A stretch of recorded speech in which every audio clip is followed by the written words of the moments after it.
Assalamualaikum warahmatullahi wabarakatuh. Bapak-bapak, dosen pengampu mata kuliah tinjauan desain dan estetika yang kami hormati Bapak Fitrul Nur Hakim, Bapak Teguh Setiadi, dan Bapak Ayub Nurmana, dan juga para mahasiswa yang budiman. Eh, Hari ini kita akan melanjutkan pada pertemuan yang ketujuh, di mana nanti pokok bahasan yang kita bahas adalah tinjauan dan kritik desain. Ya.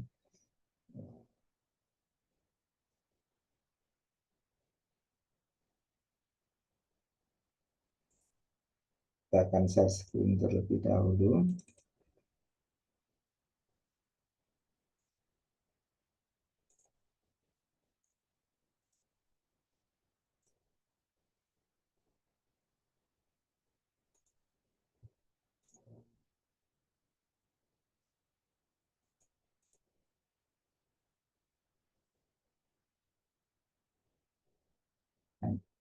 Jadi tinjauan dan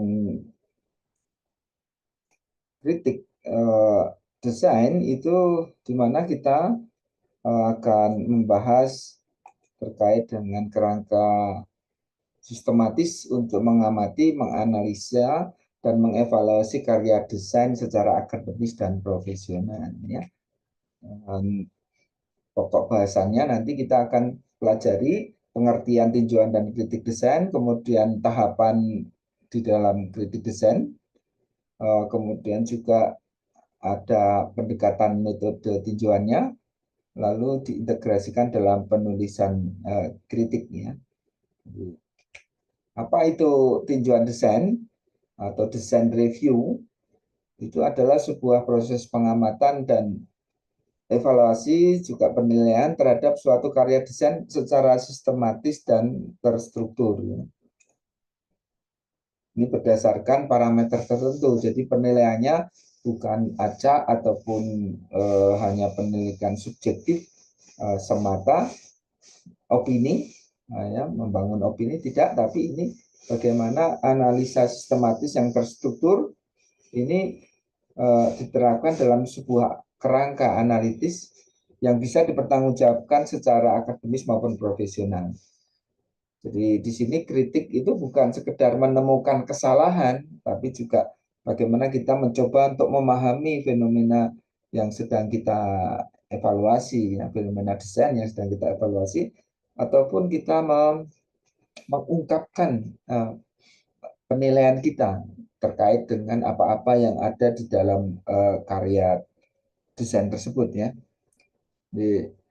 Nah, tentu di sini kritik desain itu sebuah kemampuan intelektual, ya. Jadi kritik desain ini adalah kemampuan intelektual yang terstruktur untuk membaca, menilai karya secara komprehensif, ya. Jadi eh, kritik itu memang satu evaluasi, satu penilaian, ya. Cuman tanggapan juga, ya, di mana kita secara terstruktur langkahnya itu ada 4. Yang pertama adalah mendeskripsikan. Mendeskripsikan ini adalah saudara mahasiswa ataupun seorang uh, peneliti bidang desain itu melihat apa yang secara objektif itu bisa dicandra, ya, secara empiris, ya. Jadi bisa dilihat dengan mata, mungkin kalau audiovisual apa yang kita dengar juga begitu, ya. Bahkan apa yang diraba juga, ya. Jadi karena karya ini karya yang real, misalnya apakah patung ataupun kursi, sebagai sebuah karya desain kita bisa meraba, menyentuh, ya, ataupun diduduki bagaimana dideskripsikan secara empiris objek karya yang dievaluasi tadi. Lalu setelah dideskripsikan dalam sebuah narasi deskriptif, itu kemudian baru dianalisa. Analisis ini bagaimana elemen visual itu bisa saling bekerja sama, ya. Lalu setelah dianalisa eh, apa makna pesan yang ingin disampaikan di sini, tahap menginterpretasi, ya. Jadi kita mencoba untuk memahami makna ataupun pesan yang ingin disampaikan dalam suatu karya desain. Kemudian mengevaluasi. itu seberapa hasil karya tersebut mencapai tujuan melalui pengukuran-pengukurannya. Jadi evaluasi ini tentu bisa secara kuantitatif, bisa secara kualitatif ya. Secara kuantitatif misalnya dengan kuesioner untuk menilai kenyamanan atau efektivitas tercapainya tujuan. Ya. Bisa saja secara kualitatif untuk menggali tadi, ya, menggali bagaimana uh, tanggapan daripada pengguna ataupun sumber informasi yang bisa kita gali lebih dalam lagi pada para informannya untuk menjadi bahan evaluasinya. Nah, di sini tentu kritik desain ini harus bisa dibaca dan dinilai secara komprehensif, artinya secara menyeluruh.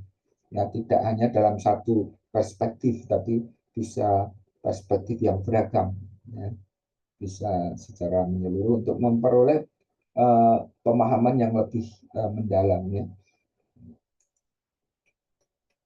Nah, kenapa kritik desain itu penting ya? Jadi bagi desainer tentu sebuah kritik desain itu meningkatkan kemampuan refleksi diri dan mendorong perbaikan karya secara berkelanjutan. Ya, jadi nanti setelah kritik itu justru masukan untuk mendapatkan hasil yang lebih baik karena dari penilaian mungkin bisa dari kekurangan-kekurangannya itu bisa ditingkatkan ataupun kesalahan-kesalahannya bisa diperbaiki ya. Sehingga nanti kita bisa melihat antara celah intensi dan hasilnya itu apakah sudah seperti yang diharapkan. Nah, kalau belum kan berarti ada gap di mana kita bisa memperbaikinya ya. Kemudian bagi klien itu tentu ini kritik ini bisa membantu untuk memahami nilai kualitas dan keputusan desain yang dibuat sehingga diskusi menjadi lebih produktif dan berbasis argumen. Artinya klien ini bisa memberikan masukan-masukan yang mengkritisi ya eh, terkait dengan kualitas produk tadi, lalu kita tampung untuk perbaikan. Makanya kadang-kala ya kita memberikan mewawancarai konsumen terkait dengan pengalaman mereka di dalam penggunaan desain misalnya begitu kan. Klien ini bisa memberikan masukan untuk justru nanti akhirnya kita bisa memahami standar kualitas ataupun nilai juga keputusan desain itu eh, seperti yang diharapkan oleh konsumen gitu. Nah, kalau bagi akademisi jelas eh, ini merupakan pengembangan wacana keilmuan desain, memperkaya literatur, juga mendorong mendorong penelitian yang lebih kritis terhadap peran desain di dalam masyarakat. Jadi sebenarnya bisa saja penelitian-penelitian yang berdasarkan kritik desainnya. Artinya kritik desain sebagai sebuah metodologi untuk melakukan riset juga ya, riset berbasis kritik desain ya, misalnya gitu kan, analisisnya ya. Kemudian juga bagi masyarakat itu bisa membentuk apresiasi dan literasi visual publik. Lalu masyarakat mampu membaca, merespon pesan visual secara kritis. Ya. Nah, masyarakat itu bagian dari pengguna ya, ataupun audiens yang mereka bisa memberikan apresiasi dan juga peran daripada desain itu bisa meningkatkan literasi visual daripada publiknya masyarakat luasnya. Nah, di sini ada 4 tahapan kritik desain. Nah, ini di pendekatan yang kita ambil dari Edmund Burger Feldman. Ya, Feldman ini uh, kita coba adaptasi dalam konteks desain grafis. Keempat tahapan ini membentuk alar analisis yang logis, bergerak dari observasi objektif menuju penilaian argumentatif. Ya, observasi objektif ini kan tadi mendeskripsikan. Ya, di mana tahap deskripsi tadi itu adalah menjelaskan apa yang tampak secara objektif. Ya, artinya pengamatan empiris terkait dengan objek desain tadi. Empiris ini bisa menggunakan indera kita. Apakah perasa, mata, telinga, kita dengarkan kalau ada suaranya. Kita lihat, kita deskripsikan apa yang tercandra. Ya. Ini kan observasi objektif. Kemudian juga dari sana kita bisa menguraikan bagaimana kemudian menganalisa bagaimana elemen-elemen tadi itu bisa bekerja sama membentuk fungsi tujuan tercapainya tujuan desainnya ataupun fungsi daripada desain tadi. Jadi di tahap analisa. Lalu dari sana kita bisa menginterpretasi dari hasil analisa tadi, ditafsirkan maknanya dan memahami apa dibalik daripada karya tersebut. Ya. Kemudian tahap evaluasi itu menilai keberhasilan dan efektivitas desain. Ini menjadi penting bahwa tahap membangun tahap setiap tahapannya tadi mulai deskripsi, analisa, interpretasi, evaluasi itu uh, menghasilkan analisa yang kuat, tajam, mendukung interpretasi bermakna, dan interpretasi yang mendalam menghasilkan evaluasi yang berbobot. Tadi itu saling mendukung dari tiga komponen itu, bukan sesuatu yang terpisah-pisah ya. Nah, oke kita kupas ya. Tahap deskripsi. Jadi dalam tahap kritik ini ada tahap deskripsi di mana eh, mahasiswa bisa melakukan kritik desain ya, ataupun melakukan riset desain nanti ya. Itu diawali dengan deskripsi mengaruh. Di sini menyebutkan elemen-elemen visual yang tampak secara objektif. Ya, jadi catatannya jangan bawa-bawa penilaian pribadi atau interpretasi. Jadi, menurut saya tidak dalam tahap deskripsi ini tidak ada kata menurut saya atau ya ini interpretasi pribadi atau interpretasi itu belum di sini ya apa yang kita lihat saja sehingga kemampuan observasi visual mahasiswa ini dilatih dengan melakukan observasi visual ini ya dan membahasakannya dalam sebuah narasi deskriptif ya. Nah, misalnya contohnya ini ya, yang dilakukannya adalah menyebut warna, bentuk, tipografi yang digunakan, misalnya contoh. Mendeskripsikan elemen ilustrasi atau fotografi, apa atau itu ilustrasinya, fotografinya itu seperti apa.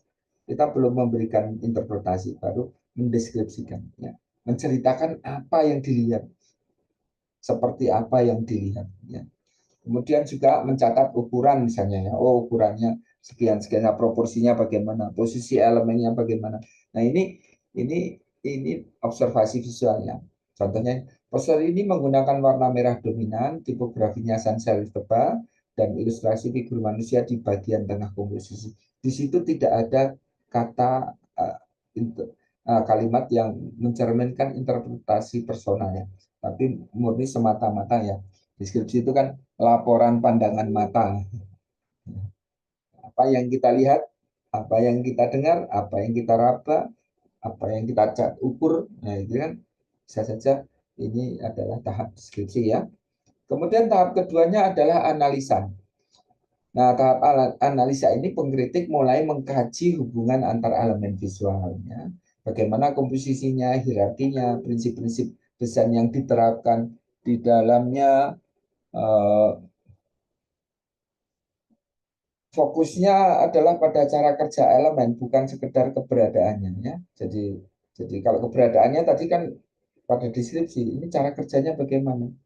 Misalnya komposisi bagaimana tata letak menciptakan urutan pembacaan. Ini kan berarti ada satu satu strategi di mana meletakkan urutan pembacaannya. Ya. Jadi dari sisi komposisinya kan kita mencoba untuk menganalisa apakah ada hierarki visual yang jelas antara subjudul dan isinya misalnya. Kemudian bagaimana kombinasi warna menciptakan focal point. Misalnya warna merah menciptakan kontras kuat dengan latar putih menghasilkan focal point yang jelas. Ya, ada emfasis di sana, penekanan, penonjolan untuk lebih memancing perhatian. Nah, misalnya penggunaan warna ataupun tipografinya misalnya. Pilihan tipografi yang tepat mendukung pesan bagaimana ritme visual yang terbentuk dari pengulangan elemen dan variasi elemen visualnya itu iramanya juga bisa kita analisa, misalnya penggunaan tadi ya, prinsip-prinsipnya itu diterapkannya seperti apa di dalam komposisi elemen-elemen visual tadi ya. Lalu kemudian tahap interpretasinya. Interpretasi ini adalah melibatkan pembacaan pesan, nilai, ideologi, dan konteks yang tersembunyi di balik karya.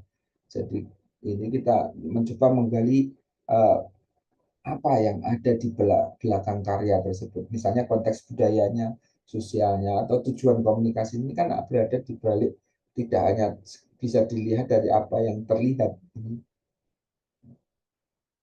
Misalnya sebuah poster dan eh, penggunaan warna merah dan figur heroik merepresentasikan semangat perlawanan dan keberanian. Jadi desain itu bisa berbicara melampaui teks ya.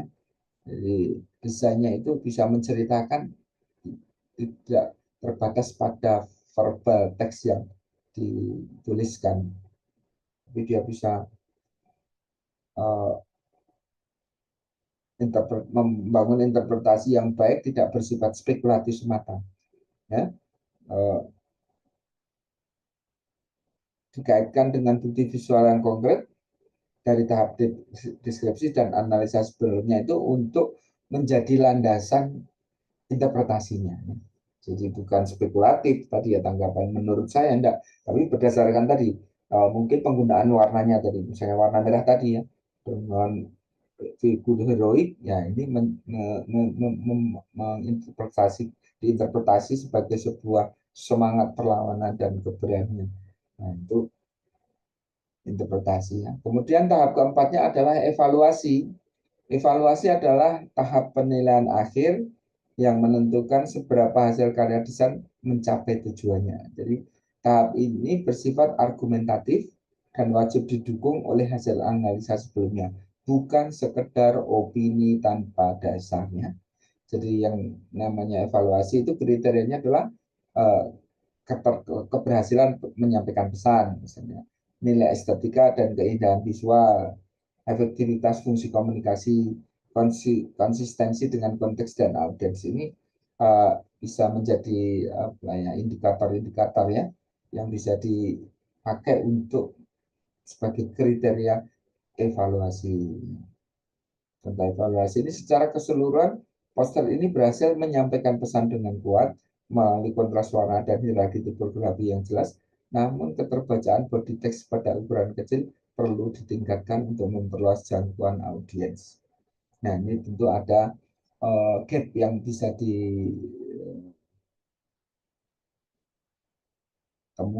untuk dijadikan saran, ya, perbaikan, ya, karena namanya juga menakar ya, mengevaluasi itu kan, sehingga apakah eh, sesuai ukuran tadi, apakah dia keberhasilannya menyampaikan pesan, bagaimana nilai estetika dan keindahannya, itu kita ukur ya, kita takar. Tapi cara menakarnya berdasarkan uh, didukung oleh argumentasi yang didukung oleh hasil analisa sebelumnya ya. Jadi sebelumnya kan ada deskripsi, ada analisa, ada interpretasi. Ini kan lalu baru kita membuat satu putusan daripada kritik tadi ya. Nah, keempat pendekatan metode tinjauan desain tersebut itu eh, di mana difahami bahwa setiap karya desain itu bisa dikaji dari berbagai sudut pandangnya.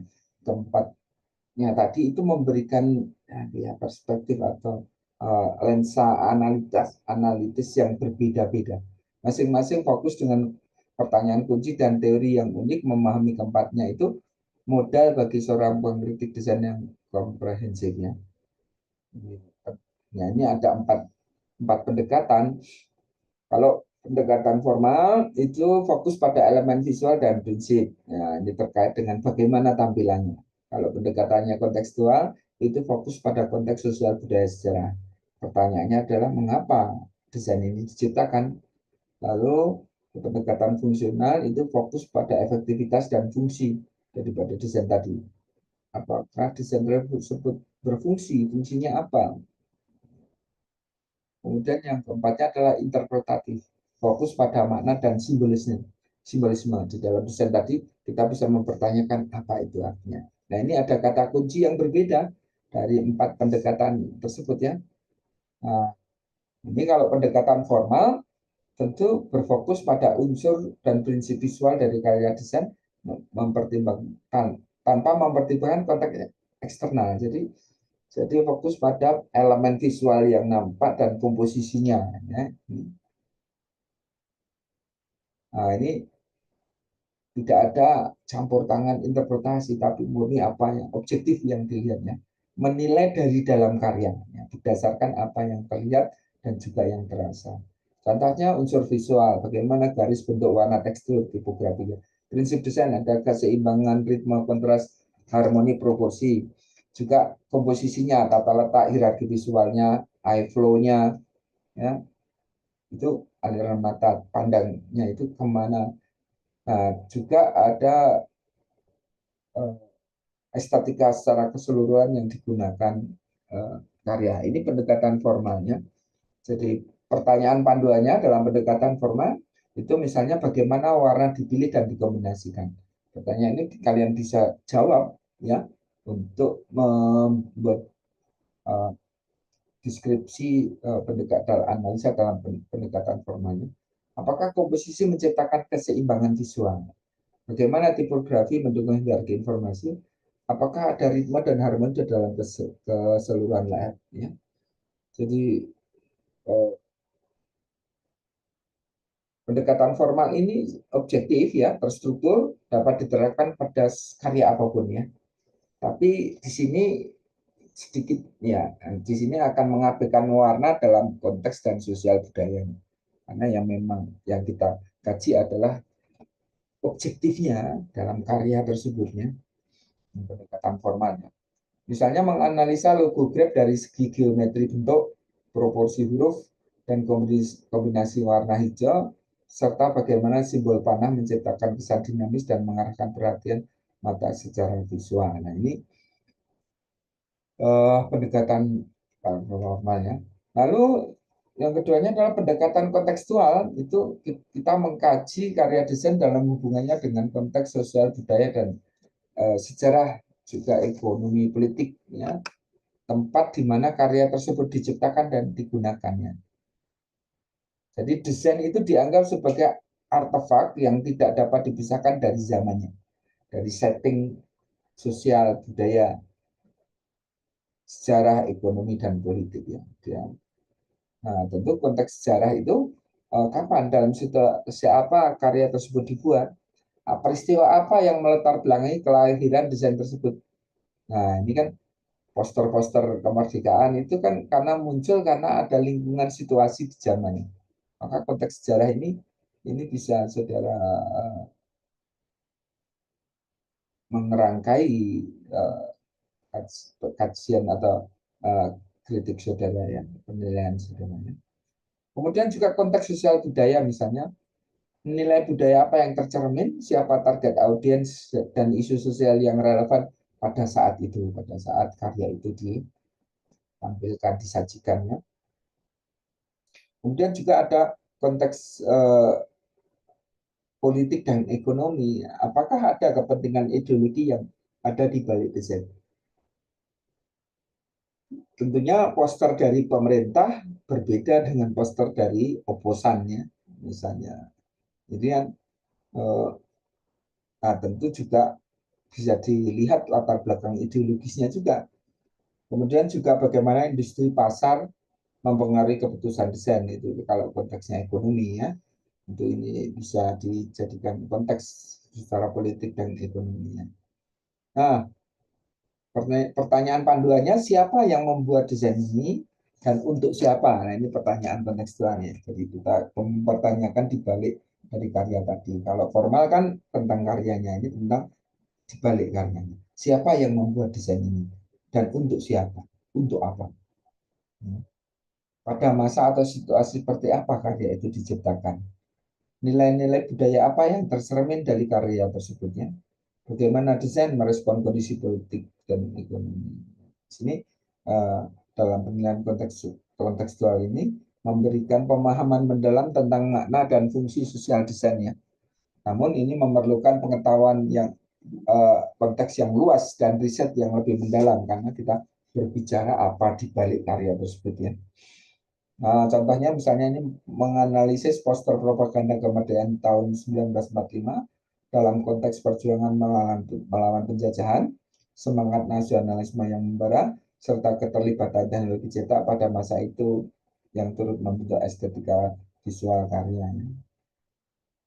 Kemudian yang ketiganya adalah pendekatan fungsional. Jadi tadi ada formal, kontekstual, juga fungsional. Ada tiga ya. Nanti ada empat. Yang tiga adalah pendekatan fungsional.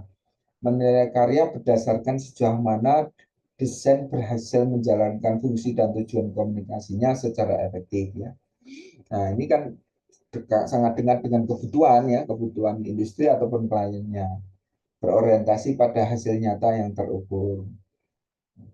Apa itu yang terukur? Keefektivitas pesan dan keterbacaan. Apakah pesan bisa disampaikan secara jelas, readability dan legibility terjaga dengan baik pada berbagai ukuran media, karena ini akan sangat menentukan penangkapan pesannya, keterbacaannya.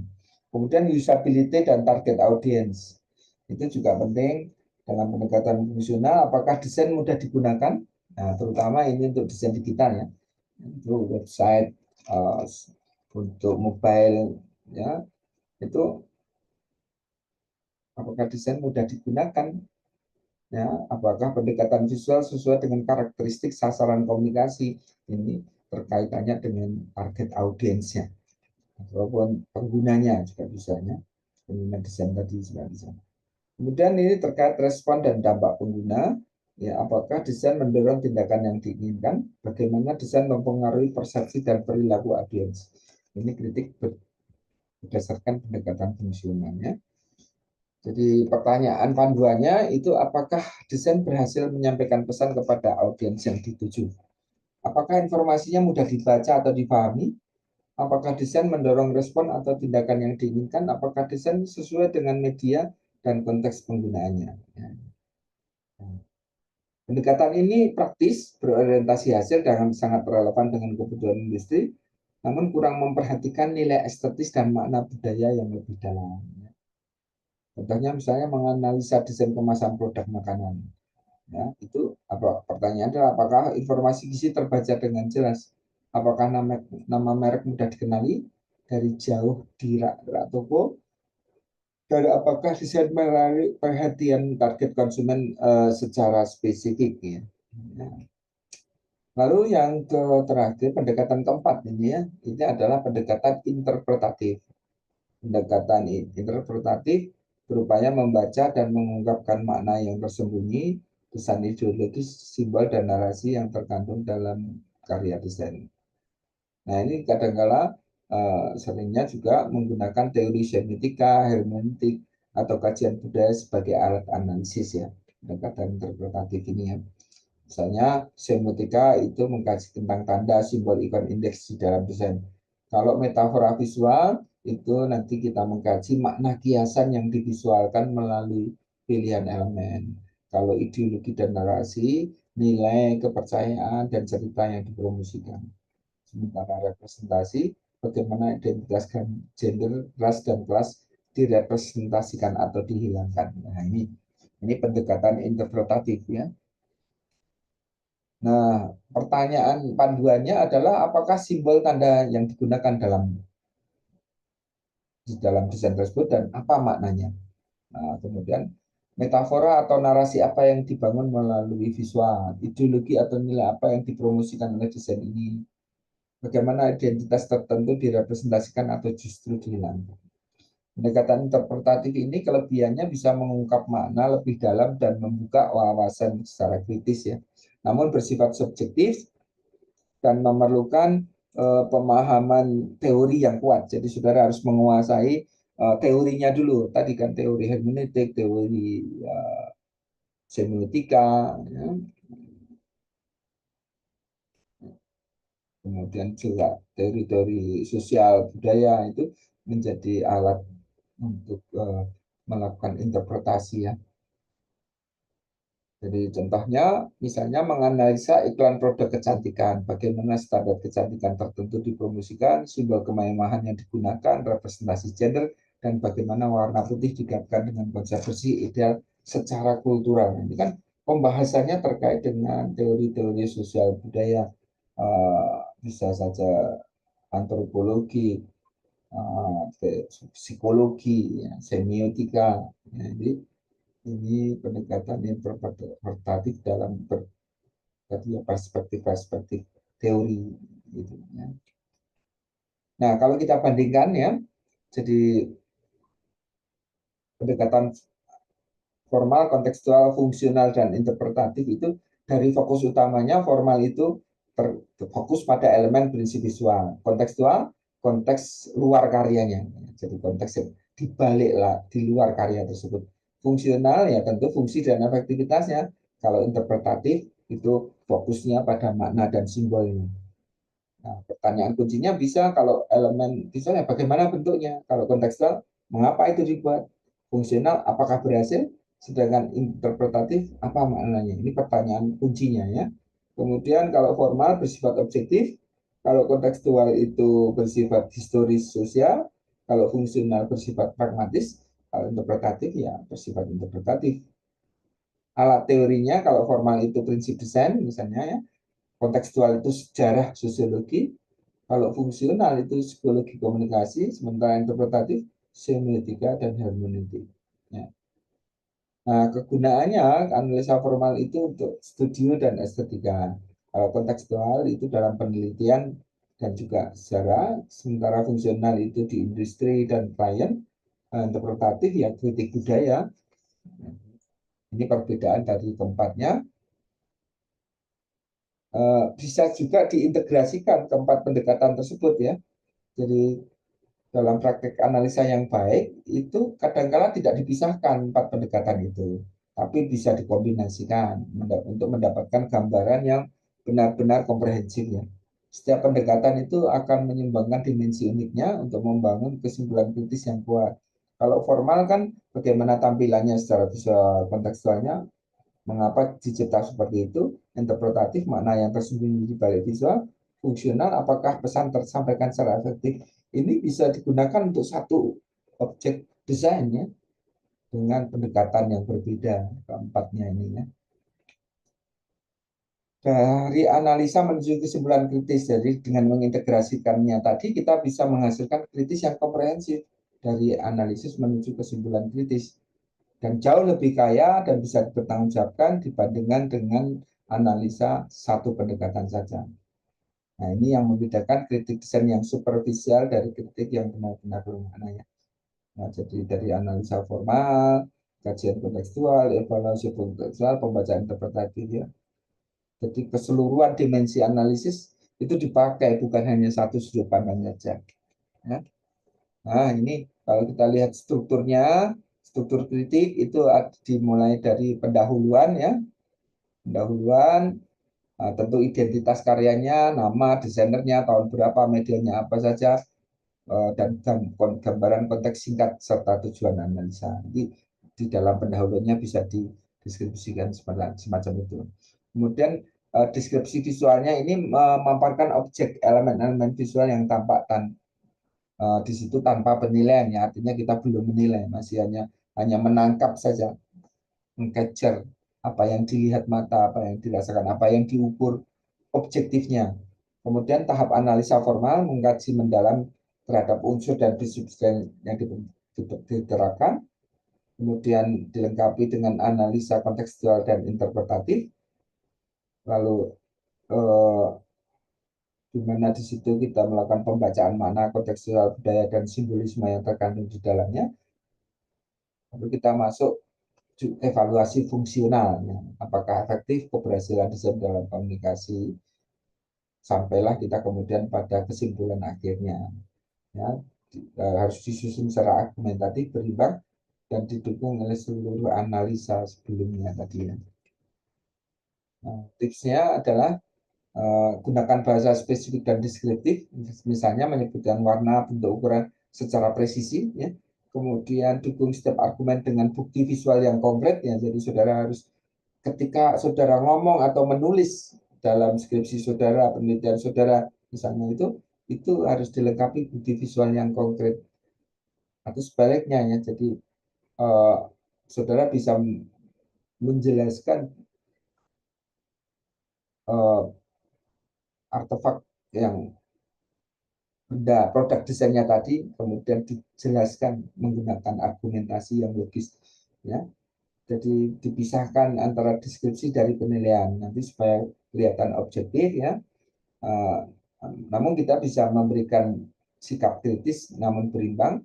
Eh, kita bisa menilai kekuatan dan kelemahannya. Namanya kritik itu jangan hanya kekurangannya saja, ya, tapi juga kita gali kekuatannya seperti apa, ya, dan berimbang, ya. Kemudian rujuk pada teori atau referensi yang relevan untuk memperkuat argumen.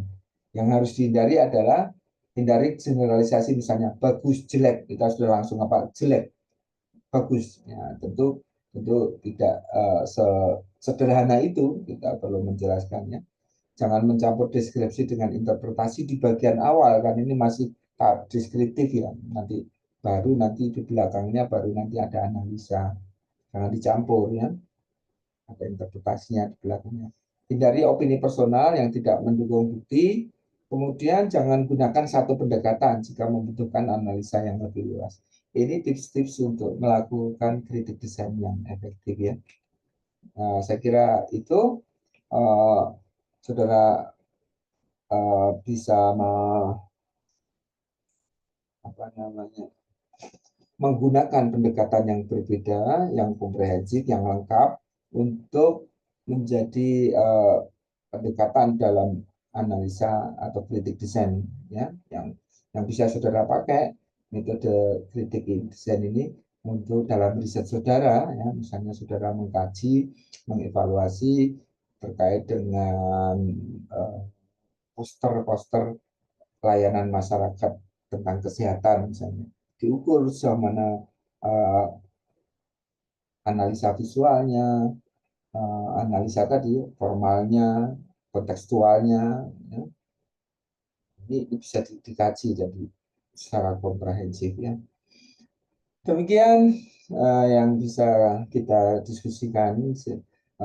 Nanti silahkan dilanjutkan dengan diskusi dengan bapak-bapak dosen kalian di kelas-kelas kalian. Eh, dan juga sehat selalu dan sukses ke depannya untuk seluruh mahasiswa Pak Edi. Terima kasih atas perhatiannya. Ayo Pak Fitro, Pak Teguh, atas pendampingannya di dalam mata kuliah tinjauan desain domestik. Selamat siang, Assalamualaikum warahmatullahi wabarakatuh. Terima kasih Pak Edi. Sama-sama.